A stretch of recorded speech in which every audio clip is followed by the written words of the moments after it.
ये जो प्रणाली है ये इंजन के जो है वो स्पीड को बढ़ाती है, कम करती है, इंजन को फ्यूल को बढ़ाती है, कम करती है। जब कट ऑफ पोजीशन में होती है तो फ्यूल आना बंद हो जाता है, जब ऊपर की तरफ होती है तो वो फ्यूल सप्लाई चालू रहता है। उसमें फ्यूल कट ऑफ का उल्लेख है।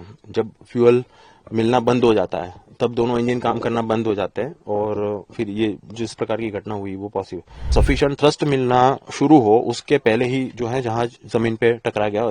जो रिपोर्ट आई है वो प्राइमरी इन्वेस्टिगेशन के बाद आई है और ये प्राथमिक रिपोर्ट है। तो उसमें दोनों इंजन टेक ऑफ के बाद फेल हो गए। अगर हम उसकी वीडियो देखें तो वीडियो में ऐसा दिख रहा है कि जहाज जो है वो बहुत ही नॉर्मल टेक ऑफ कर रहा है और टेक ऑफ करने के बाद वो धीरे धीरे ऊंचाई भी गेन करने लगा है, मगर कुछ सेकंड के बाद वो जमीन से 1-2 सेकंड के लिए पैरेलल फ्लाई करता है और फिर धीरे धीरे जो है वो नीचे डिसेंड करना शुरू कर देता है।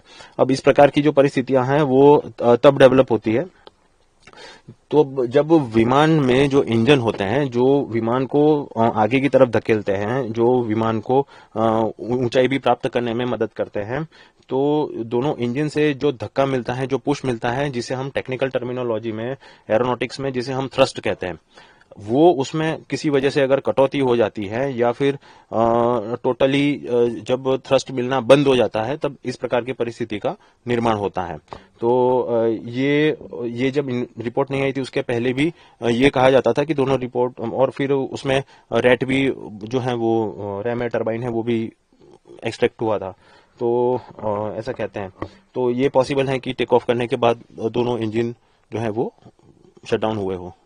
अच्छा सर, ये बताया जा रहा है कि जो फ्यूल सप्लाई थी, जी fuel cut off switch runway से कट ऑफ पोजीशन में चले गए, वो भी सिर्फ एक ही सेकंड के अंतराल में और इंजन 2 और 1 दोनों में। हाँ, मैं फ्यूल कट ऑफ स्विच के बारे में टेक्निकली बताना चाहूंगा। जैसे कि आप यहाँ पर आप देख सकते हैं कि जो 2 सीट के बीच में, पायलट की जो 2 सीटें होती हैं उसके बीच में, यहाँ पर बीच में थ्रॉटल क्वाड्रेंट नामक एक प्रणाली है। थ्रॉटल क्वाड्रेंट का मतलब जो इंजन को नियंत्रित करती है, तो जिसमें ये इसे हम थ्रॉटल कहते हैं। जैसे कि ये हम बोइंग 737-200 प्रकार के विमान में है, तो ये जो प्रणाली है ये इंजन के जो है वो स्पीड को बढ़ाती है, कम करती है, इंजन को फ्यूल को बढ़ाती है, कम करती है। नीचे की तरफ जो है वो that is a fuel cut off switch. अब ये मैं जैसे कि बताया कि हम बोइंग 737-200 में है, जो ड्रीम लाइनर है, जो विमान दुर्घटना जो क्रैश हुआ है उसका जो शेप होता है उसमें जो ये फ्यूल कट ऑफ स्विच है उसका शेप थोड़ा सा अलग है। तो जैसे कि ये स्विच को अगर ऑपरेट करना है तो वो स्विच को उसका जो उसमें जो शेप है वो इसके सिमिलर जो शेप है वो उसमें वो यहाँ पे इस प्रकार की स्विच दी हुई है। तो उसको ऑपरेट करने के लिए पहले स्विच को थोड़ा सा बाहर खींचना पड़ता है, फिर उसको जो है वो उसकी पोजीशन को चेंज करके फिर उसको रिलीज करना होता है। तो और फिर वो वहीं पर जो है वो रुक जाता है। तो इस प्रकार से वो स्विच ऑपरेट होती है और वो जो है वो फ्यूल को सप्लाई करना या फिर फ्यूल कट ऑफ करना वो उसकी वो स्विच होती है। जी सर, ये जो इंजन 1-2 में फ्यूल कट ऑफ स्विच में से कट ऑफ पोजीशन में चले गए 1 सेकंड के अंतराल में, और उसके बाद दोनों जो इंजन है उसमें ईंधन आना बंद हो गया और इसकी वजह से N1 N2 रोटेशन स्पीड तेजी से गिरने लगी। ये कट ऑफ, ये जो जैसे कि ये कट ऑफ स्विच है, तो ये जो स्विच है वो ऊपर की तरफ होती है तो वो रन पोजीशन में होती है, आइडल पोजीशन पे होती है। जब वो नीचे की तरफ होती है तो वो कट ऑफ पोजीशन में होती है। ठीक है, तो वो जब कट ऑफ पोजीशन में होती है तो फ्यूल आना बंद हो जाता है, जब ऊपर की तरफ होती है तो वो फ्यूल सप्लाई चालू रहता है। जी पायलट को पायलट के बीच का जो ऑडियो है वो भी सामने आया है। जी उन्होंने पूछा है कि तुमने इंजन फ्यूल क्यों बंद किया, तो जवाब में बोला कि मैंने नहीं किया है। जी तो इस पर क्या कहेंगे, मतलब ये कैसे, मतलब हाँ, ये बहुत ही स्ट्रेंज है और मैं ऐसा मानता हूँ कि इसके ऊपर थोड़ा और फर्दर इन्वेस्टिगेशन की रिक्वायरमेंट वैसे प्राथमिक रूप से लग रही है। अभी ये जो हमें इस प्रकार की जो रिपोर्ट आई है और ये जो उसमें थोड़ा और फर्दर इन्वेस्टिगेशन की आवश्यकता है ऐसा लग रहा है। तो फाइनल रिपोर्ट जो आएगी वो हम आशा करते हैं कि बहुत ही डीप में होगी और बहुत सारी चीजें उसमें मेंशन होगी ताकि हम इसको और ज्यादा अच्छी तरह से क्लैरिफाई कर पाए। अच्छा सर, ऐसा कभी मतलब होता है कि जो स्विच बंद थी वो सपोज प्लेन टेक ऑफ कर रहा है उससे पहले सपोज ऑफ और वो टेक ऑफ हो पाता है, या फिर किसी टेक्निकल रीजंस की वजह से वो बंद हो गई, या फिर किसी मैन मेड मतलब किसी के द्वारा बंद की गई? देखिए, फ्यूल का जो संचालन है, फ्यूल का जो पूरा कंट्रोलिंग है इंजन का, वो जैसे कि मैंने बताया आपको, एक फ्यूल कट ऑफ स्विच से होता है, साथ में थ्रॉटल क्वाड्रेंट है। दूसरा ये है कि जो इंजन होते हैं, इंजन में ऑटोमेटिक इंजन की अपनी एक विद्युत प्रणाली होती है। तो वो क्या करती है कि विमान के जो अलग अलग पैरामीटर्स होते हैं वो पैरामीटर से डेटा कलेक्ट करके फिर वो इंजन को पूरा नियंत्रित करती है। तो ये काफी एडवांस सिस्टम होती है। तो ये जो कट ऑफ हुआ है, ऐसा जो कट ऑफ हुआ है वो कई मल्टीपल रीजन उसमें हो सकते हैं, उसमें से जो है वो रीजन ये रिपोर्ट में मेंशन किए गए हैं। जी सर, ये जो अहमदाबाद में लास्ट मंथ 12 जून को जो प्लेन क्रैश हुआ था, जी जी उसको लेकर अभी आफ्टर 1 मंथ ये AIIB की रिपोर्ट्स आई है। जी जी उसमें फ्यूल सप्लाई को लेकर बात की गई है और जो टेक ऑफ होते ही दोनों इंजन के फेल होने की बात का भी जिक्र है और पायलट के बीच के जो संवाद हुआ है थोड़ा बहुत जी। उसका भी जिक्र है। ओवरऑल रिपोर्ट पे क्या कहेंगे बतौर एविएशन एक्सपर्ट? उसमें फ्यूल कट ऑफ का उल्लेख है। जब फ्यूल मिलना बंद हो जाता है तब दोनों इंजन काम करना बंद हो जाते हैं और फिर ये जिस प्रकार की घटना हुई वो पॉसिबल। तो अगर मैं थ्रॉटल क्वाड्रेंट की बात करूं तो यहाँ पर फ्यूल कट ऑफ स्विच है।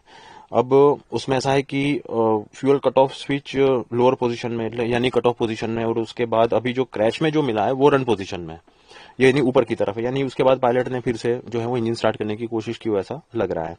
ये जो प्रणाली है वो इंजन को फ्यूल सप्लाई करना है कि नहीं करना है ये मैन्युअली कॉकपिट से कंट्रोल होती है।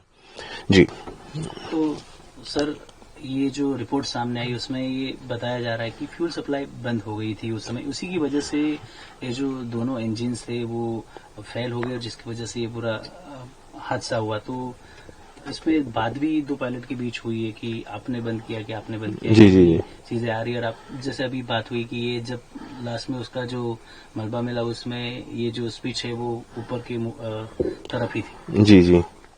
ये पायलट के भी दो पायलटों के बीच में जो कम्युनिकेशन हुआ है, आई थिंक उसके ऊपर शायद और फर्दर इन्वेस्टिगेशन की जरूरत पड़ेगी, क्योंकि देखिए टेक ऑफ के बाद जनरली ये फ्यूल जो कट ऑफ स्विच है वो कट ऑफ नहीं की जाती है। कट ऑफ स्विच कब दो एक नॉर्मल प्रोसीजर में और एक इमरजेंसी प्रोसीजर में। नॉर्मल प्रोसीजर में जैसे कि आपका एयरक्राफ्ट लैंड कर गया है, आप अपने गंतव्य पर पहुंच गए हैं, आप टैक्सिंग कर रहे हैं, आप अपने एयरक्राफ्ट पार्क कर दिया, उसके बाद इंजन को बंद करने के लिए कट ऑफ स्विच का इस्तेमाल किया जाता है। और दूसरा ये है कि फ्लाइंग करते हुए आपको कोई इमरजेंसी डेवलप हो जाती है और जहां पर इंजन को चालू रखना, जैसे कि एक इंजन को चालू रखना अगर खतरनाक साबित हो सकता है, पायलट को ऐसा लगता है, तो फिर वो टेम्पररी जो है वो एक इंजन जो है वो शट डाउन कर लेते हैं। तो उस वक्त ये स्विचेस इमरजेंसी प्रोसीजर के तौर पर उसका इस्तेमाल किया जाता है। जी, दोनों स्विचेस सेपरेट होती है अलग अलग इंजन? जी बिल्कुल। अच्छा, तो जिस तरीके से बताया कि ये पायलट्स के बीच तो ये बात हुआ कि कट ऑफ किया था, फ्यूल सप्लाई बंद हुआ, उसके बाद ऊपर भी तुरंत कर दिया, तो सर कैसे फिर बाद में जो आपको लगता है एज ए एक्सपर्ट कि वो टाइम पूरा मिला नहीं, या फिर एक इंजन बता रहे कि वो थोड़ा बहुत रिस्पॉन्ड भी करने लगा तो फिर से वो हाइट्स नहीं पकड़ पाए?